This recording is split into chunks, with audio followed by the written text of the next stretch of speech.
Hello जी, नमस्कार। बहुत बहुत स्वागत है आप सभी का। देखिए, अभी एनटीपीसी सीबीटी 1 का ना आंसर की आई और बेसिकली रिजल्ट आया और बहुत बहुत शुभकामनाएं सबको जिन भी बच्चों का सिलेक्शन हुआ। यार अब ना टू मेन चीज है ये। अभी तक देखो क्या रेस किसमें होती थी, नॉर्मल लोग और स्मार्ट लोग, इनके बीच में रेस होती है। जब तक हमारे पास टीयर 1 होता है ना, तो नॉर्मल लोग और स्मार्ट लोग दोनों के बीच में ये रेस होती है। मेहनती और कम मेहनती दोनों के बीच में रेस होती है। काबिल कम काबिल दोनों के बीच में रेस होती है। लेकिन जब आप वो रेस जीत जाते हैं तब एलिट्स के बीच में रेस होती है खाली। तब सिर्फ काबिलों, जो लोग काबिल होते हैं, सिर्फ और सिर्फ उनके बीच में रेस होती है। काबिलों के बीच में और ज्यादा काबिल बनना ये थोड़ा मुश्किल काम होता है। तो इसके लिए, और मुश्किल क्या, मुश्किल तभी तक है जब तक आपने उस चीज के लिए, मतलब अगर आप अपनी तैयारी भी उससे वैसे ही करिए तो कोई मुश्किल नहीं है फिर। तो अब यहां पर देखो, जीएस का जो वेटेज है ना यार, ये बहुत ज्यादा है। 50 नंबर का वेटेज सिर्फ जीएस का है। अभी यहां पर मैं कुछ चीजें दिखाऊंगा आपको, शॉकिंग लगेंगी। आपको लगेगा अरे बाप रे बाप, ये तो कभी नहीं देखा था।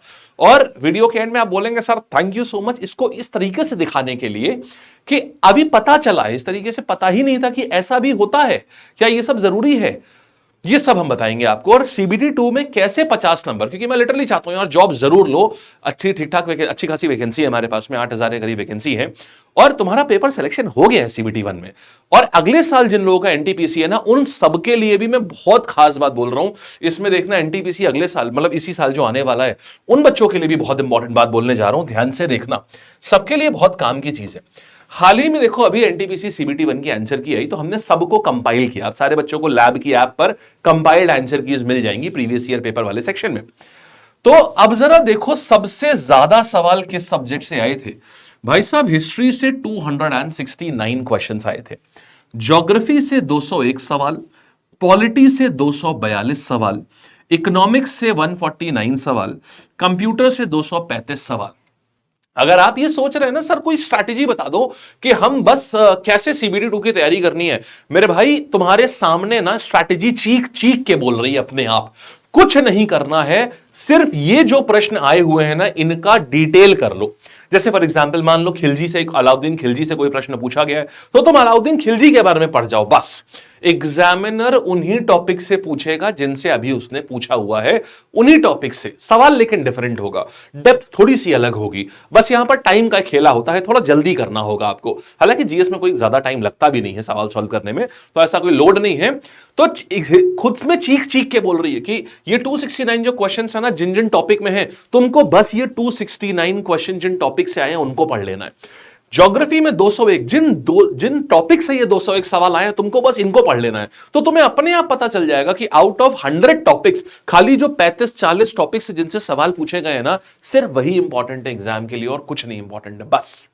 पॉलिटी, अच्छा कंप्यूटर देखो, होश उड़ जाएंगे। 235 क्वेश्चन, पिछले साल तक खाली एक या दो ही सवाल आ रहे थे पर शिफ्ट, लेकिन इस बार काफी है 235 क्वेश्चन कंप्यूटर्स में, दिस इज ह्यूज। अब देखो इसके बाद आर्ट एंड कल्चर, यहां पर अगर अपन बात करेंगे 26, बहुत लोड नहीं लेना है। Music and dance 34, science and tech 35, famous personality 26, static GK 42, ये आपके आ रहे हैं। यहां तो कोई लोड नहीं लेना है, क्योंकि यहां पर अगर हम देख रहे हैं ना, हमें मेन समस्या इसकी है, मेन हमें इसको खत्म करना होगा।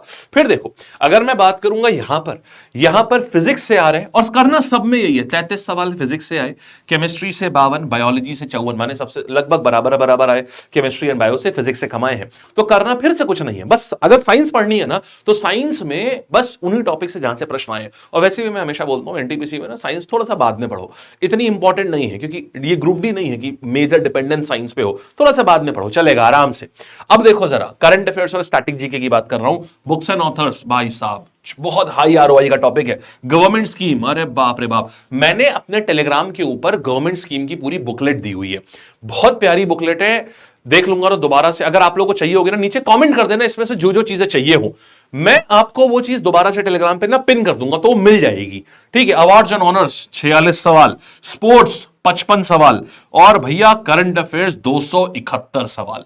ये था पूरा का पूरा चीजें कैसे करनी है। अब बात आती है सर स्ट्रैटेजी बताइए टीयर 2 के लिए क्या करें। देखो भाई, अभी तो आपके पहले होश उड़ाते हैं, थोड़े से बोला था ना होश उड़ेंगे। आइए जरा हिस्ट्री के 269 क्वेश्चन जो आए हैं ना, आओ जरा एक बार उन क्वेश्चंस को जरा एक बार देख लिया जाए एक बार, आओ। हर्षा ये सारे एनटीपीसी का कंपाइलेशन है, ये 269 क्वेश्चन का कंपाइलेशन मैंने किया है। हर टॉपिक का ऐसे मैंने टॉपिक वाइज कंपाइल कर रहा हूं, आप बच्चों को मैं करा भी दूंगा। सुनो, अगर आप चाहते हो कि मैं एनटीपीसी सीबीटी की क्लासेस यहीं यूट्यूब पे लूं, यार मैं सिर्फ तुम्हारा सिलेक्शन चाहता हूं, सिर्फ सिलेक्शन। मैं चाहता हूं यार कि लैब से इतने सिलेक्शन हो कि मतलब सबसे ज्यादा सिलेक्शन अगर भारत में किसा कहीं से हो तो वो लैब से, ये मेरी दिली इच्छा है। इसके लिए तुम्हें अपनी मेहनत करनी है, जी तोड़ मेहनत करो। मुझसे जो चाहते हो वो मुझे नीचे कमेंट सेक्शन में बताओ, मैं हर वो चीज करूंगा जो तुमको चाहिए। और टेलीग्राम से जुड़े रहना, क्योंकि अगर तुमने कोई चीज मांगी और मैं वो करने जा रहा हूं तो मैं अनाउंस करूंगा टेलीग्राम के ऊपर। तो टेलीग्राम चैनल नीचे डिस्क्रिप्शन में दिया हुआ है, फर्स्ट कॉमेंट में भी पड़ा रहेगा, वहां से बता देना। जरा सवाल देखो, अब हर्षा का इंस्क्रिप्शन जो था वो यज्ञवर्मन की बात करता था। बताओ यज्ञवर्मन जो है वो कहां का राजा था? आपने, मुझे लगता है ये नाम पहली बार सुना होगा, यज्ञवर्मन। बिहार के गया की बात हो रही है यहां पर। पब्लिक हेल्थ सर्विस में बताइएगा कि उस समय इंडिया की अप्रोक्सीमेट लाइफ एक्सपेक्टेंसी कितनी थी जब भारत आजाद हुआ था? जब भारत आजाद हुआ तो 30 से 32 साल लाइफ एक्सपेक्टेंसी थी, जो कि अभी लगभग 65 से 69 ईयर्स के बीच में है। तो लाइफ एक्सपेक्टेंसी पे हिस्ट्री में सवाल देखिए। ध्रुवसेन जो राजा था वो कौन से, ध्रुवसेन के बाद कौन आया? आपने ध्रुवसेन शायद पहली बार सुना होगा। ये एनटीपीसी के हिस्ट्री के सवाल हैं जनाब। अब ये एक्चुअल में गुजरात की डायनेस्टी थी, मैत्री डायनेस्टी, वहां से सवाल पूछा गया है। फिर देखिएगा मित्रक डायनेस्टी, मित्रक फैमिली से बताइएगा किसने सबसे पहले लैंड ग्रांट इशू करी? ये एनटीपीसी के आए हुए सवाल हैं जनाब। मित्रक डायनेस्टी जो है ये किसने करी थी? आइए फिर देखिएगा, स्वदेश सेवक होम जो है वो इनमें से किस नेशनल फ्रीडम इनिशिएटिव किसने लिया हुआ था? मास्की अशोक इंस्क्रिप्शन, पहला सवाल अब ऐसा दिखा होगा जो आपको आता होगा। हाँ जी, प्रेसिडेंट ऑफ बीसीसीआई जो, sorry, board of control at the time of charter, जब चार्टर बना था तो बोर्ड ऑफ कंट्रोल का प्रेसिडेंट कौन था उस समय? समझ रहे हो सवाल का लेवल क्या है, सवाल कैसे है? द पेरिप्लस ऑफ एरिथ्रियन सी, ये किताब जो है वो किसने लिखी हुई है? आइए, शाक क्षत्रप राजा को चंद्रगुप्त टू ने, कौन से शाक क्षत्रप को हराया था चंद्रगुप्त टू ने, जिसके बाद उसको विक्रमादित्य बोला गया था? आइए, किसको असम केसरी का टाइटल किसको दिया गया था? जो इंडियन फ्रीडम मूवमेंट में कौन थे जिनको दिया गया था असम केसरी का टाइटल? शाक को डिफीट करने वाला ट्राइबल ग्रुप कौन था जो कि शाकास किससे हार गए थे इंडिया इंटर करने से पहले? Municipal corporation of Calcutta and Bombay की स्थापना कब हुई थी? सिंगापुर रेबेलियन जो है इनमें से आज के टाइम पर प्रेजेंट डे इंडिया में कहां पर है? सिंगफोर्स रेबेलियन कहां पर है? आइएगा, इनमें से कौन सी एक्ट ने ऑथराइज किया था गवर्नर जनरल को कि आप काउंसिल के मैटर्स को ओवरराइड कर सकते हैं? समझ गए सवाल कैसे हैं? ये कोई आपको जेनरिक हिस्ट्री नहीं दिख रही होगी आपको यहां पर। कौन सा ट्राइबल ग्रुप ने एक रिवोल्ट लीड किया था जो वेस्ट सिंहभूम डिस्ट्रिक्ट झारखंड से हुआ था है, और बाद में सप्रेस कर दिया था ब्रिटिशर्स ने? झारखंड देखते ही हम लोग मुंडा कर देते हैं। आंसर क्या है? हो ट्राइब ने किया था। अब आप समझ गए? तो यार यहां पर ये हिस्ट्री के 269 क्वेश्चन, तभी मैंने क्या बोला, रेगुलर चीज करते रहोगे ना कि ऐसी हिस्ट्री उठाई और करना शुरू कर दिया, अरे नहीं यार, हर सवाल को, हर एग्जाम को निकालने की स्ट्रैटेजी अलग होती है। हर एग्जाम को, अगर तुम एमटीएस की तैयारी कर रहे हो ना तो तुमको ये कभी नहीं पढ़ाऊंगा मैं, कभी नहीं बोलूंगा तुमको ये पढ़ना है। एमटीएस में अलग प्रकार के, एमटीएस के प्रकार के प्रश्न आते हैं, उनमें ऐसा सवाल कभी नहीं आएगा। एनटीपीसी में बिल्कुल अलग प्रकार के प्रश्न आते हैं। इस प्रकार के डायनेस्टीज, जो रीजनल डायनेस्टीज होती हैं, वहां से बहुत सारे सवाल पूछे जाते हैं, बहुत सारे रीजनल डायनेस्टीज से। तो ये जो भी है, आप सवाल देख पा रहे होंगे।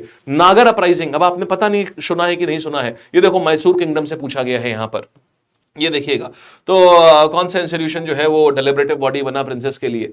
तो अब समझ गए ना किस तरीके के सवाल हैं ये। तो ये जो प्रश्न है, आपको हिस्ट्री ऐसी तैयार करनी है। अगर एनटीपीसी सीबीटी 2 एक बार में एम करना चाहते हो ना, एक बार में चाहते हो कि हाँ यार इसको मास्टर कर लो, तो these are the kind of questions जो आपको प्रैक्टिस करने होंगे, these are the kind of questions जो आपको पढ़ने होंगे। बात समझे? तो सिमिलरली यही पॉलिटी का हाल है, यही हिस्ट्री का हाल है। तो हिस्ट्री में कुल मिला के 269 क्वेश्चंस आए हैं आई बिलीव। हाँ, 200 ये आपका 269 सवाल आए हैं। हिस्ट्री के 269 क्वेश्चंस हैं। इसी तरीके से पॉलिटी एंड सो। सबसे पहले उठाओ हिस्ट्री, सबसे पहले हिस्ट्री उठाओ। इसको टारगेट करो कि 3 दिन में खत्म करो। टारगेट ये करो कि 2 से 3 दिन, 2 to 3 डेज, और चाहे जितनी अनकंफर्टेबल हो जाए, सुनो, चाहे जितना अनकंफर्टेबल हो जाए, अरे यार ये वाली डायनेस्टी बिल्कुल नहीं पढ़ी है, अरे भाई कोई बात नहीं, अब पढ़ लो, कोई बात नहीं, अब पढ़ लो। मेरी आवश्यकता हो, अगर तुम ये चाहते हो, मैं भी करा सकता हूं आपको। मैं extra session NTPC dedicated series ले आऊंगा यूट्यूब पे। If you want an NTPC dedicated series, I promise you, I teach you every single thing. हर वो चीज जो यहां लिखी हुई है मैं आपको पढ़ा दूंगा। हर वो चीज जो यहां पर है ना, हर वो चीज मैं आपको पढ़ा दूंगा, चाहे वो पॉलिटी हो, चाहे वो हिस्ट्री हो। लेकिन मुझे कमिटमेंट चाहिए अगर आप अपनी तरफ से पढ़ने को तैयार हैं बेहतरीन तरीके से। नीचे कमेंट कर देना if you want that NTPC CBT 2 की series, if you want NTPC CBT 2 की सीरीज अगर चाहिए तो नीचे कमेंट कर देना। अगर 500 कमेंट हुए, 500 कमेंट्स अगर हैं तो मैं कल से ही शुरू कर दूंगा। कल समझ रहे हो, कल यानी कि डेट क्या हो गई, आज 22 तारीख है, मैं 23 तारीख से ही शुरू कर दूंगा। If I have 500 comments right now नीचे इसके, इसी चीज के लिए कि हां जी आपको चाहिए ये चीज, और आप पूरी शिद्दत से करेंगे। यार देखो बहुत एफर्ट लगेगा इसमें मेरे लिए भी, क्योंकि मेरी भी बहुत सारी क्लासेस हैं, बहुत एफर्ट लगेगा मेरे लिए भी। रात ही में लगा पाऊंगा तो बहुत होता ना, घर बार भी मैनेज करना होता, नहीं कर पाऊंगा, घर वाली साइड को थोड़ा सा पीछे करना पड़ेगा, इस चीज को उठाना पड़ेगा प्राइमरली। तो लेकिन उसी लिए मुझे कमिटमेंट चाहिए कि कमिटेड हैं 500 लोग, 500 लोग कमिटेड हैं कि हाँ वो इस सीरीज को कायदे से करेंगे, शिद्दत से करेंगे, जितना पढ़ाऊंगा सेम डे रिवाइज करके आएंगे। अगर हाँ तो जॉब मैं तुम्हारे हाथ में रख दूंगा। नीचे कमेंट करना, बता देना, मैं कल ही से लगा दूंगा। और टेलीग्राम को जरूर ज्वाइन कर लेना बालक, जरूर से। और इन जनरल स्ट्रैटेजी भी बता चुका हूं क्या करना है। इन जनरल स्ट्रैटेजी सिर्फ एक काम रखना है मेरे भाई, हर टॉपिक का जो ये टॉपिक वाइज कंपाइलेशन है ना, ये आपको खत्म करना है। ये भी मैं टेलीग्राम पे दे दूंगा। टेलीग्राम हालांकि एप्लीकेशन पे हमारी है, लैब की एप्लीकेशन पे सारी आंसर कीज डाल दी गई हैं, और इसको बस टॉपिक वाइज पढ़ते चले जाओ। इन्हीं सवालों को दोबारा से, इनकी डायनेस्टी अगर बोला गया ना तो डायनेस्टी कब आई थी, कौन राजा था, क्या हुआ, मेन चीजें पढ़ जाओ, काम हो जाएगा तुम्हारा। ठीक है, ऑल द बेस्ट। कोई भी चीज जो भी आपको लग रही है, कोई और भी डाउट है, नीचे कमेंट करके मुझे बताइए, मैं उसे भी सॉल्व करूंगा। ठीक है, धन्यवाद। और इसको पढ़ के अगर आंखें खुली हो तो नीचे बताना सर आंखें खुल गई, लिटरली पता ही नहीं था कि ये चीजें पूछी जाती हैं। ठीक, धन्यवाद।